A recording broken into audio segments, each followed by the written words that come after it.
আবারও মা হলেন প্রাণিতা। ফের মা হলেন ভারতের দক্ষিণী সিনেমার অভিনেত্রী প্রাণিতা সুভাষ।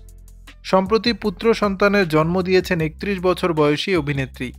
প্রাণিতা নিতিন দম্পতির এটি দ্বিতীয় সন্তান। টাইমস অফ ইন্ডিয়াকে প্রাণিতা সুভাষ বলেন, পুত্রের আগমন আমাকে অভিভূত করেছে। আমার মেয়ে অর্ণা তাকে বেবি বলে ডাকছে। আমার মনে হয় সে বুঝতে পারছে না এটি তার ছোট ভাই। প্রথম প্রেগন্যান্সির চেয়ে এবার বেশি প্রস্তুত ছিলেন প্রাণিতা। এ বিষয়ে তিনি বলেন, অর্ণা যখন আমার গর্ভে ছিল তখন আমি সবার পরামর্শ শুনেছি এবং সে অনুযায়ী চলেছি। আমি কিছু জানতাম না। আমি এখন অনুভব করছি যে আমি আরও বেশি শান্ত, কারণ আমি নিজের সম্পর্কে জানি। আমি জানি কোন সময়ে কি দরকার। খুব দ্রুত কাজে ফিরবেন প্রাণিতা। তা জানিয়ে এই অভিনেত্রী বলেন, আমি এখন একটু বিশ্রাম নিচ্ছি, কিন্তু এটাও বুঝতে পারছি খুব বেশি সময় আরাম করতে পারবো না এবং খুব বেশি সময় চিল আউট করাও সম্ভব না। অর্ণার জন্মের পরও আমি খুব বেশি দিন কাজ থেকে দূরে থাকিনি। আমি কাজ করতে ভালোবাসি।